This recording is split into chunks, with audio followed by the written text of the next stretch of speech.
Let's talk a little bit more about the FTC, specifically Lena Khan. She's received a lot of skepticism, but I can think of at least one case where she's actually had a positive outcome for consumers. I want to talk about some differences between what is happening with some of her cases versus this positive case. And we're going to open up by looking at some of the more critical pieces of more critical articles that have been written about the current FTC under Khan. So let's dive in and hear what people have to say, both positive and negative right now.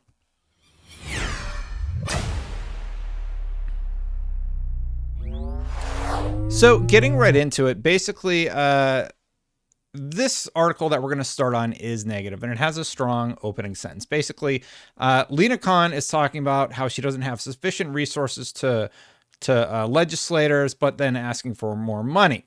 The legislators, however, are taking her to task for her mismanagement of the resources she's been given, wasting time and money on frivolous lawsuits against companies she simply dislikes, very much outside the scope of the FTC's duties, considering the wildly irresponsible way that Khan has utilized agency resources thus far. One must express skepticism over her request to have more taxpayer dollars at her disposal.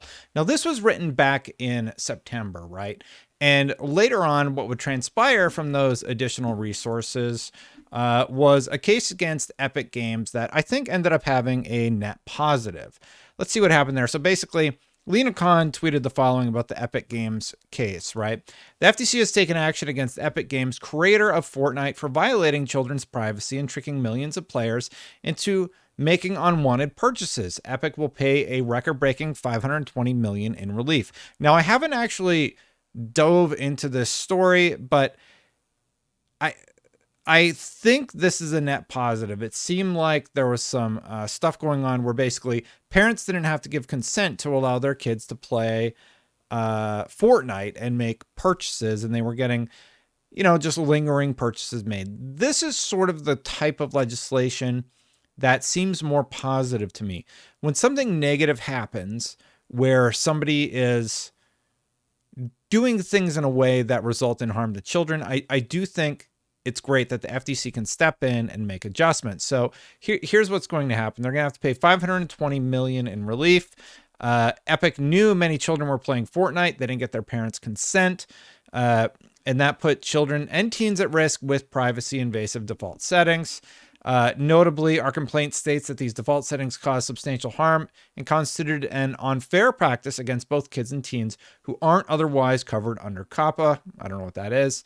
In addition to exposing millions of children to online harassment, Epic also allegedly deployed a variety of dark patterns aimed at tricking consumers into advertently making purchases on in-game items, which cost users millions of dollars in illegal charges. So think about this, like underage kids, they're you get this splash screen that seems to indicate that you need the battle pass. You don't. They buy it every quarter. Epic is making a lot of money. Now the FTC is saying you got to take steps to make sure that kids aren't just spending all this money in your game, and protect people that aren't 18 years old that shouldn't be signing agreements basically on their parents' behalf. Now I know that's going to require more involvement on the parents' part, but I think it forces Epic to look at their practices and say, okay, well, we need to adjust some of the things that we've been doing with our settings and pay people back for the money that we cost them.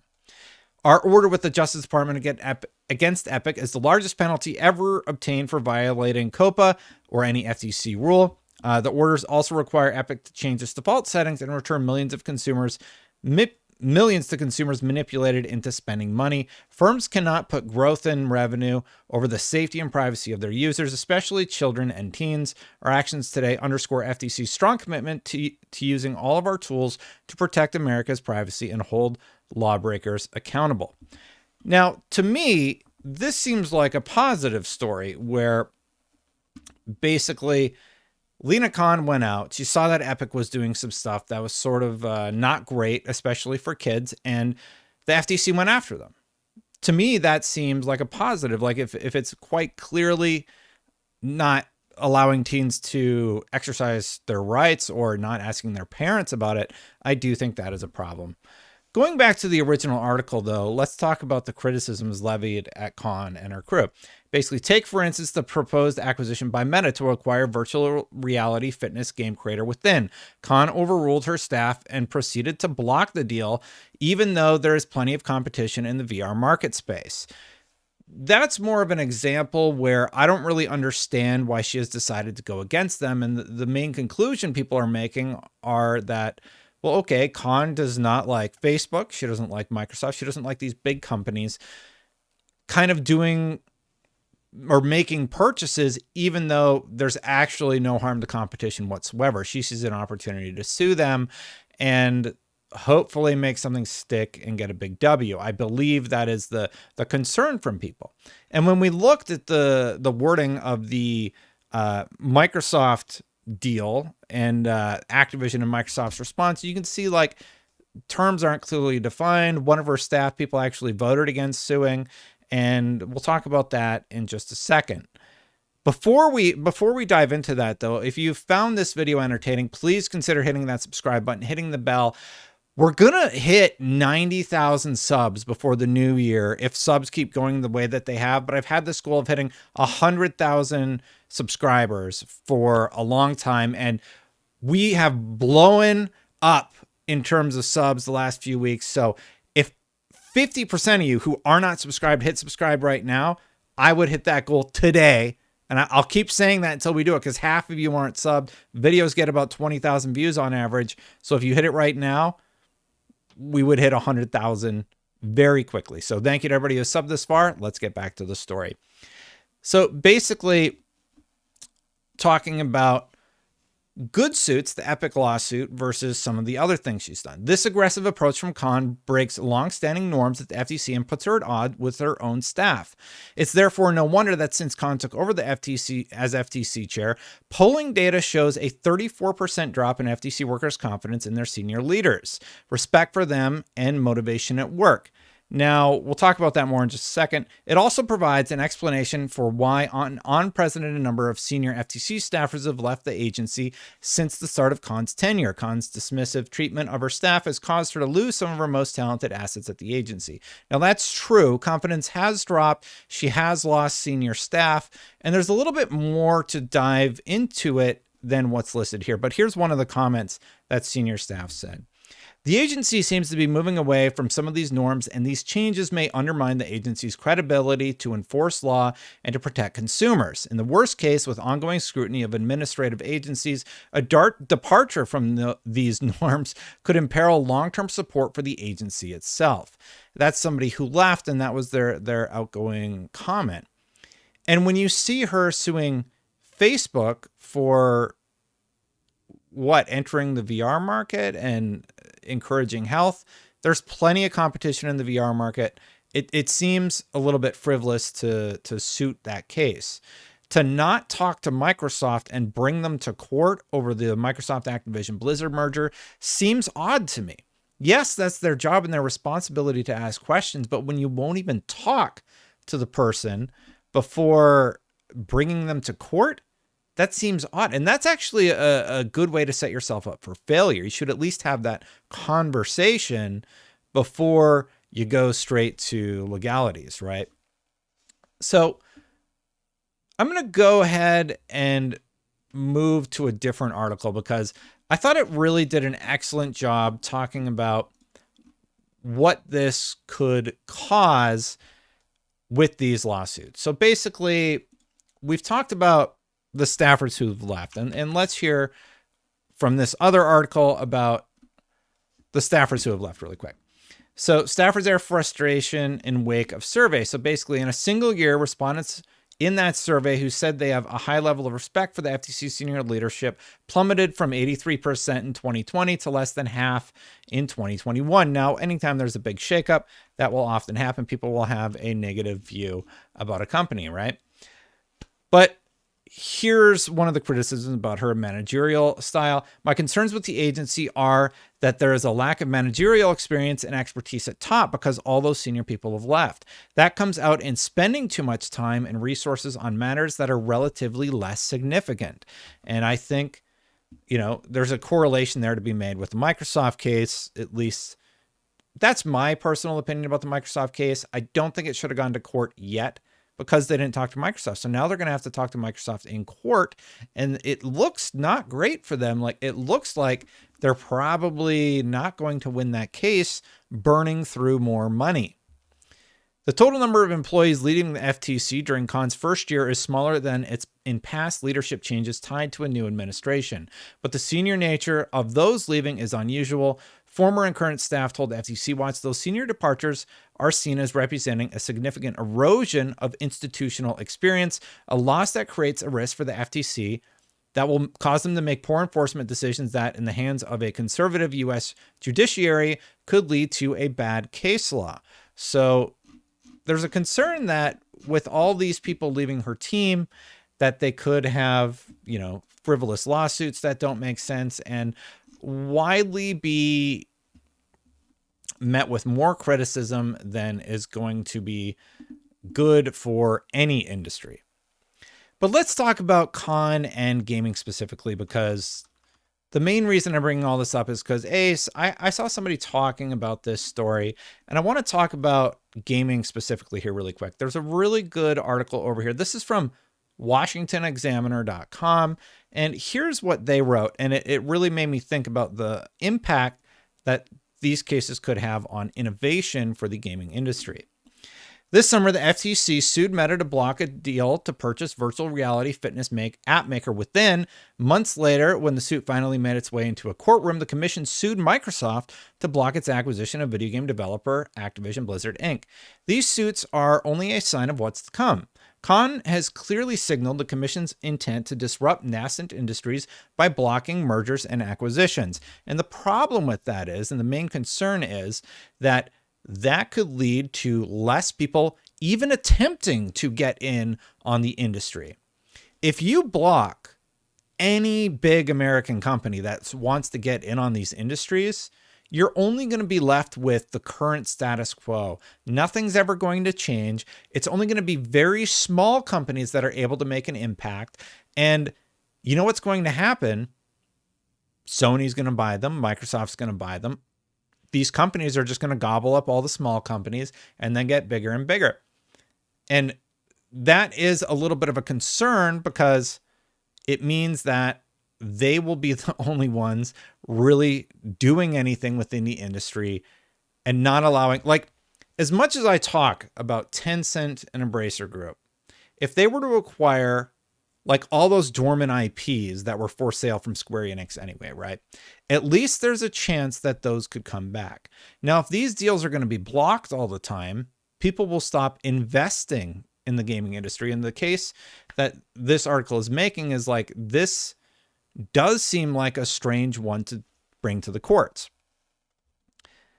Not saying that all of them are bad, like we brought up the Epic one, which was good. This one seems a little strange. The FTC's ambitious expansion of antitrust enforcement into burgeoning markets like virtual reality ironically threatens innovation itself. So when you're blocking big companies from investing in a very expensive technology like VR, you're going to actually limit the amount of innovation potentially because they're the ones with the big money that could dump it into a unique idea that could improve the tech, right? As others have noted, suits such as these discourage investment by creating fear that the government will take aggressive action to undermine developing industries. The threat posed by these suits alone limits the capability of large firms to expand into nascent industries and build out consumer markets. Before this shift in enforcement tactics, tech companies made notable investments in emerging markets. Think about the big tech companies that invested in gaming. Apple invested in gaming. Google invested in gaming, and they tried Stadia. Microsoft invested a ton in gaming. So even Sony invested a ton in gaming. Now, I know not all of those are American companies, but like there's Atari back in the day. There's Sega back in the day, right? And basically, if every time one of these companies with a big backing comes into the market and tries to make a play, and it gets blocked by the FTC, eventually we could see a day where Xbox just says, well, we can't do much here. There's not much more that we can purchase or grow beyond where we currently are. Is this investment worth sustaining? Sony could do the same thing. Sony could say, well, we're not allowed to, buy another Bungie. We're not allowed to buy another Spider-Man creator, Insomniac, right? So why continue investing if we can't have these great games in our catalog? I want to see an even playing field where all companies are sort of on an even keel and able to compete with each other, right? And I like the idea of Microsoft being very close to where Sony is. I don't want Microsoft to buy Sony. I don't want Microsoft to buy the entirety of the industry, right? If you look at the IPs on the table, the Activision purchase puts them very close to each other, right? Currently, right now, there's like 40 more IPs on the Sony side than the Microsoft side. So it's going to take decades for Microsoft to come up with brand new IPs. Like, those are ideas that come very infrequently. So the idea that they're not able to expand is a little bit concerning for innovation in a strange, surprising way, if you believe it or not.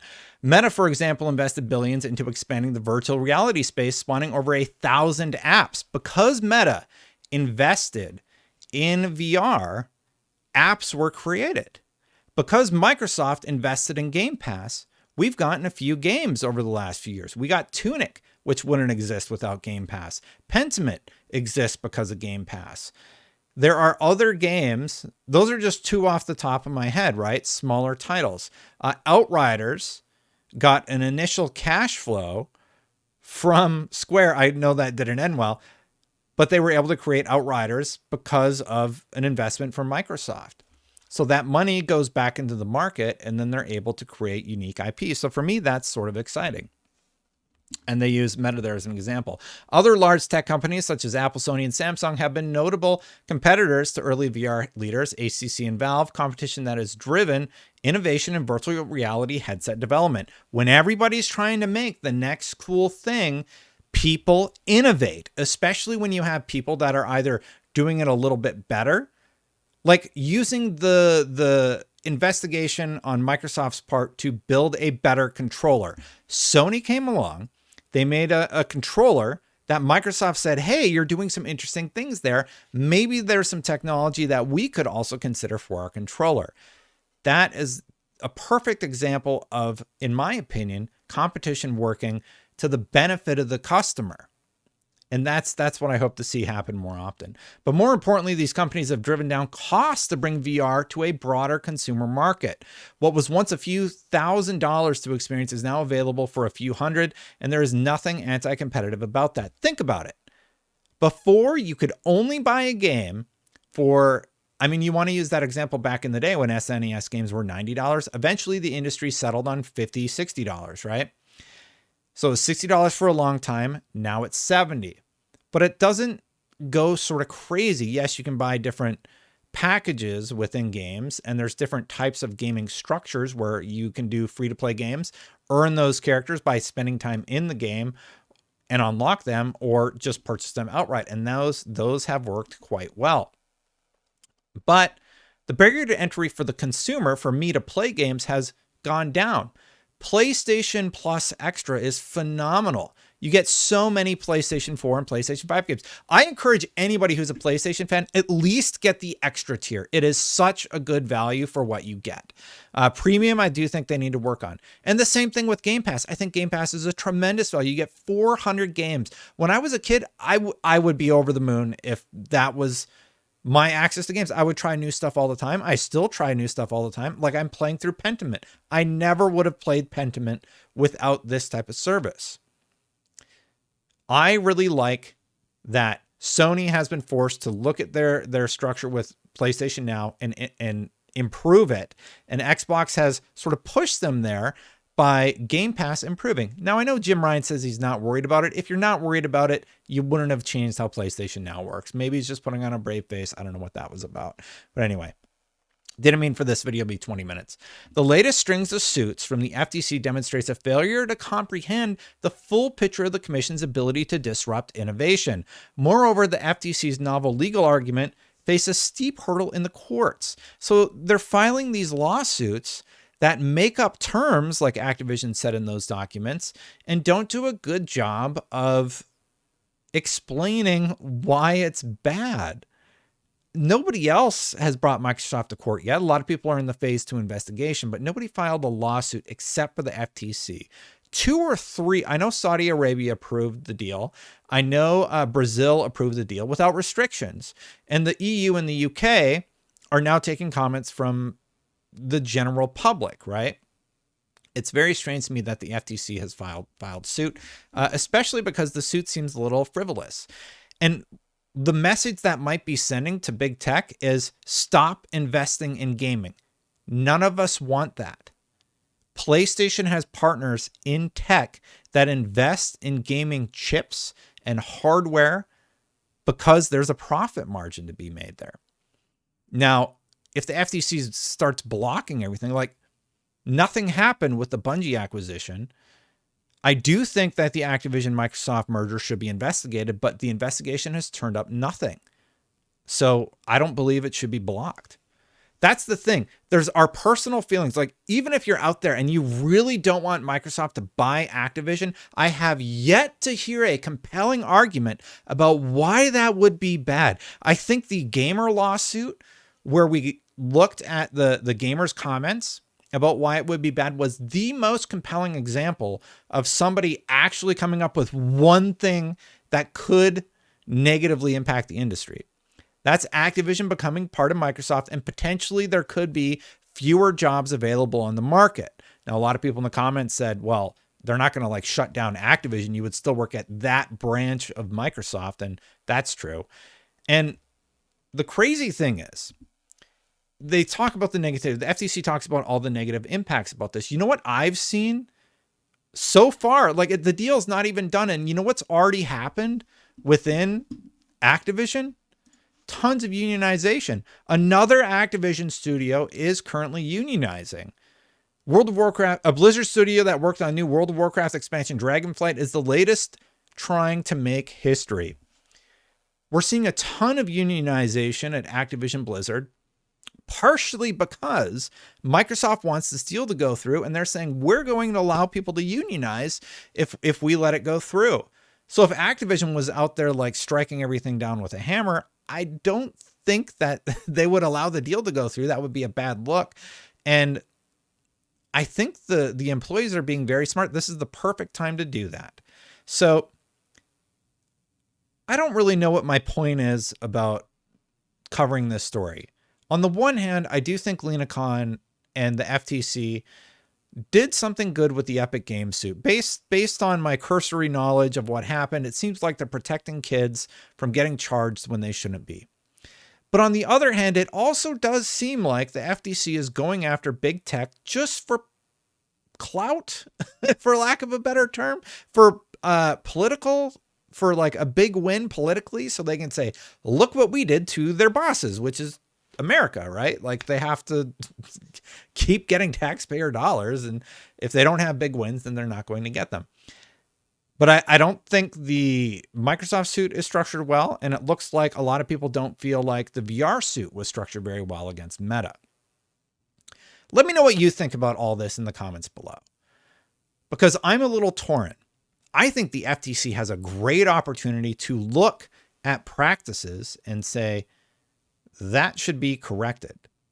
Microtransactions in video games would be a great one that the FTC should start looking at, in my opinion, for all companies. How those are handled, how those are utilized, not just with Epic Games, but on a case-by-case basis. I know in the UK and EU, they're looking at loot boxes and subscription fees and forcing companies to stop those automated fees going through. How often do you forget to cancel a subscription, right? Well, if it's just left on in perpetuity, then maybe that's a bad thing. Who knows? But I like that they're looking at that. I think it's weird that they are filing some suits that do feel like they're looking for a win to prove that they're being effective. Anyway, that's sort of what I think about it. I'd love to hear what you think about it. And if you've watched this far, you have to subscribe. Like I said earlier in the video, half of you aren't subscribed. at least 50% of you aren't subscribed. If all of you subscribe today, I would hit my goal of 100,000 subs. That's crazy to think about, but thank you for watching regardless. Thank you so much to the members. It's been the holiday. I haven't updated this. So if you'll notice, the video's less framing. I think I solved the issue. So I don't mean to drag the video out any longer than I need to, but I'm going to fix this right now while we're watching. Thank you to all the members. And I know there's a ton of you who support the channel right now. So thank you so much for watching. And I'm going to give a quick shout out to newest members. Who are the newest members? Oh my goodness. Cug, Firestalker, Bullets Kill. Yes. Echo and Calfix and Augie and Lord, Steven, Chris J, Aso. So yeah, okay. So there we go. We're all caught up now. Verbal shout out to you and a big shout out to everybody that's supported for a long time. What I do for the members are basically I post the same video with no ads. Every video is posted for free. Sometimes I make a special member video where I thank the members on Christmas, just wishing them a happy holiday, right? So I did that, but otherwise it's just these videos posted for free and you can choose to support or not support. But anyway, I'm going to get out of here. Thank you so much for watching. Now go check out this video about Activision spicy response. Very interesting points made by Activision. Subscribe. Subscribe here, video here. Thanks for watching, everybody. I'm going to get out of here. I'll see you for the next one.